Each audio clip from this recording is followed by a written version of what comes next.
Sebelum melanjutkan, jangan lupa subscribe dulu. Terima kasih. Bab 57, Bakat yang menentang surga seperti apa ini? Jiang Teng mendarat 2 meter dari Huang Xiaolong. Cahaya brutal bersinar di matanya, tiba-tiba sebuah telapak tangan menghantam dada Huang Xiaolong. Huang Xiaolong memperhatikan telapak tangan Jiang Teng yang menghantam dadanya. Tiba-tiba, aura ki pertempuran yang kuat keluar dari tubuh Xiaolong, seperti bendungan yang jebol, seperti letusan gunung berapi berusia 1000 tahun. Kejadiannya begitu tiba-tiba, dan begitu mengejutkan, sehingga sebelum ada yang bisa bereaksi, Huang Xiaolong telah melancarkan pukulan. Cahaya dari tinjunya membumbung tinggi ke langit dan dalam sekejap mata mengenai tubuh Jiang Teng. Ledakan. Terdengar ledakan, Jiang Teng menjerit kesakitan saat tubuh kecilnya terhuyung mundur. Setiap kali dia melangkah, darah menyembur keluar dari mulutnya hingga akhirnya dia berhenti setelah 10 langkah. Cahaya suci yang menyelubungi tubuhnya segera sirna akibat benturan tersebut, harimau cerah suci di belakangnya meredup, kewibawaan harimau itu lenyap dan berubah menjadi kucing yang sakit. Semua yang hadir tercengang. Alun-alun itu sunyi, seolah waktu membeku, tak bergerak. Baik itu siswa baru tahun pertama atau siswa lama, semua orang kehilangan akal untuk sementara waktu setelah melihat apa yang baru saja terjadi. Selain kekosongan di benak mereka, yang ada hanyalah kekosongan. Memiliki bakat dan jiwa bela diri yang luar biasa, harimau cerah suci, prajurit tingkat keempat, Jiang Teng, jenius paling berbakat di Akademi Bintang Kosmik dalam lebih dari 100 tahun, kalah. Satu pukulan. Tidak mungkin, ini tidak mungkin. Bukankah dia mendaftar dengan surat rekomendasi? Bagaimana dia bisa mengalahkan Jiang Teng? Xiong Meiki terpaku di tempatnya, sambil menggelengkan kepalanya tanda menyangkal, menolak untuk mempercayai apa yang baru saja disaksikannya. Di sudut terjauh, kata-kata 4 napas baru saja keluar dari mulut Suzang, dan dia tertegun, lalu menoleh ke arah Xiong Chu yang mulutnya membentuk huruf O, rahangnya hampir ternganga. 4 puncak akhir orde keempat. Lidah Xiong Chu tercekat. Pukulan yang dilepaskan Huang Xiaolong barusan mengandung ki pertempuran tingkat keempat akhir. Jiang Teng menyeka darah dari mulutnya dengan punggung tangannya dan melihat bercak-bercak darah yang tidak sedap dipandang di jubahnya. Astaga! Ini darahku. Seperti orang lain di sekitar ring, dia tidak percaya bahwa dia terluka. Mendengar itu, Huang Xiaolong mencibir dingin, jika darah yang mengalir dari mulutmu bukan milikmu, apakah itu milikku? Saat pertanyaannya berakhir, Huang Xiaolong berjalan menuju Jiang Teng tanpa rasa tergesa-gesa. Kau! Jiang Teng benar-benar menunjukkan rasa takut saat ia melihat Huang Xiaolong mendekat dan tanpa sadar mundur selangkah. Kesombongan dan kesombongan sebelumnya telah lenyap sepenuhnya dan digantikan oleh rasa takut yang tak tertahankan. Benar, rasa takut.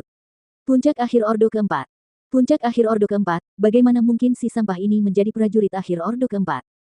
Dia bergumam pada dirinya sendiri, mengulanginya berulang-ulang. Bahkan pada saat ini, situasi belum menimpanya, pikirannya sudah ditetapkan untuk menganggap bahwa semua orang yang mendaftar ke akademi dengan surat rekomendasi adalah sampah yang tidak berguna. Sampah.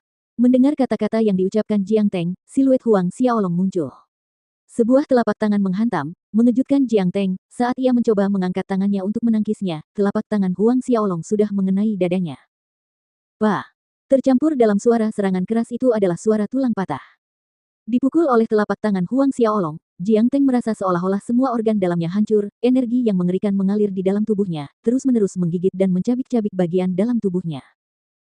Sayangnya, tepat saat erangan menyakitkan hendak keluar dari mulutnya, Huang Xiaolong menyerang dengan telapak tangan kedua dan kemudian yang ketiga. Telapak tangan kelima. Hanya dalam waktu singkat, Huang Xiaolong telah memukul Jiang Teng lebih dari selusin kali, satu demi satu, suara pipi pala terdengar saat tulang-tulang patah. Huang Xiaolong memastikan bahwa serangannya tidak mengirim Jiang Teng keluar dari area ring bahkan setelah lebih dari 10 serangan, tetapi saat itu dada Jiang Teng sudah ambruk dan Jiang Teng membungkuk kesakitan seperti lobster yang dimasak. Energi mengerikan dari telapak tangan Huang Xiaolong terus-menerus merobek bagian dalam dirinya, di bawah rasa sakit, air mata akhirnya mengalir dari mata Jiang Teng. Si jenius super langka, yang sulit ditemukan bahkan satu orang dalam 100 tahun, berani menantang semua murid baru dan mengalahkan 7 orang sekaligus kini malah dipukuli sampai menangis oleh Huang Xiaolong. Semua orang melihat Jiang Teng yang tertunduk dan menangis, namun tidak ada seorang pun yang peduli padanya. Tenggorokan-tenggorokan di sekeliling menelan ludah dengan gugup. Ini bukan semacam penilaian pertempuran, ini hanya sekadar pukulan yang mengerikan. Beberapa mahasiswa baru memalingkan muka mereka tidak tahan lagi untuk melihat. Jiang Teng berusaha bangkit, mengerahkan seluruh tenaganya untuk berteriak dan mengakui kekalahannya. Namun sebelum kalimat itu sempat diucapkan, Huang Xiaolong melayangkan serangan telapak tangan lagi yang memotong perkataannya. Cukup, berhenti. Aku bilang berhenti. Pada saat ini, Xiong Meiki yang tertegun akhirnya mendapatkan kembali akal sehatnya dan berteriak dengan marah. Kemudian, telapak tangannya menyerang, memisahkan Huang Xiaolong dan Jiang Teng dari satu sama lain. Karena terpisah, Jiang Teng langsung terjatuh, tubuhnya berkedut di tanah dengan darah mengalir dari sudut mulutnya. Jiang Teng! Jiang Teng! Xiong Meiki segera menopang Jiang Teng dengan panik. Sun Zhang dan Xiong Chu di sudut terjauh melihat Jiang Teng terjatuh dan mereka terbangun dari linglung oleh suara teriakan, ini tidak baik. Kedua sosok itu berkelebat dan muncul di hadapan para siswa baru. Kepala sekolah, wakil kepala sekolah. Mengenali Sun Zhang dan Xiong Chu, semua siswa segera menyapa mereka. Bahkan Xiong Meiki pun terkejut.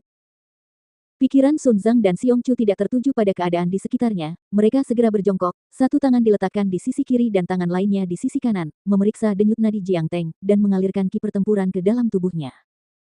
Xiong Meiki dan para siswa menahan napas, menonton dengan gugup. Ini kepala sekolah Cosmic Star Academy, Sun Zhang. Huang Xiaolong mengamati sepasang telinga yang lebih besar dari rata-rata. Dia mendengar dari Marsekal Haotian sebelumnya bahwa telinga Sun Zhang tidak terlahir seperti ini, tetapi menjadi seperti ini karena dia mengembangkan keterampilan pertempuran tingkat bumi. Pada saat ini, Lilu yang menyaksikan Huang Xiaolong, meratakan, Jiang Teng menjadi panekuk bersama orang banyak menyadari sesuatu dan pergi ke sisi Huang Xiaolong dan bertanya dengan suara khawatir, Xiaolong, apakah mereka akan? Jiang Teng adalah murid dekat kepala sekolah dan wakil kepala sekolah, dan Huang Xiaolong memukulinya hingga seperti ini. Bagaimana jika mereka berdua mengusir Huang Xiaolong dengan marah? Namun, Huang Xiaolong tampak acuh tak acuh dan menghibur Lilu dengan berkata, tidak apa-apa. Beberapa saat kemudian, Sun Zhang dan Xiong Chu berhenti mengalirkan ki pertempuran ke tubuh Jiang Teng dan menarik tangan mereka, saling memandang, mereka berdua bisa merasakan keterkejutan satu sama lain. Baru saja, ketika mereka mengalirkan ki pertempuran ke dalam tubuh Jiang Teng untuk menyembuhkannya, mereka menemukan ki pertempuran yang amat bermusuhan di dalamnya dan kualitas serta ketebalannya hampir mencapai taraf kultivasi mereka.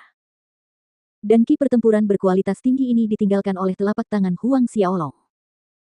Saling bertukar pandangan yang tidak terlihat oleh orang lain, masalah ini hanya mereka berdua yang tahu. Yang membuat mereka merasa lega adalah Jiang Teng tidak terbuang sia-sia dan masih bisa berkultivasi. Kalau tidak, mereka pasti ingin menangis. Keduanya menoleh ke arah Huang Xiaolong yang berdiri 5 hingga 6 meter jauhnya, seakan-akan sedang melihat harta karun yang tiada taraf. Puncak akhir Orde keempat. Huang Xiaolong kurang lebih seusia dengan Jiang Teng, bahkan belum berusia 10 tahun tetapi dia sudah mencapai puncak akhir Orde keempat. Bakat macam apa ini? Jika roh bela diri Jiang Teng adalah harimau cerah suci tingkat 11, lalu apa roh bela diri Huang Xiaolong? Kedua tokoh berwibawa itu gemetar karena kegembiraan, mungkinkah itu adalah roh bela diri tingkat 11 teratas?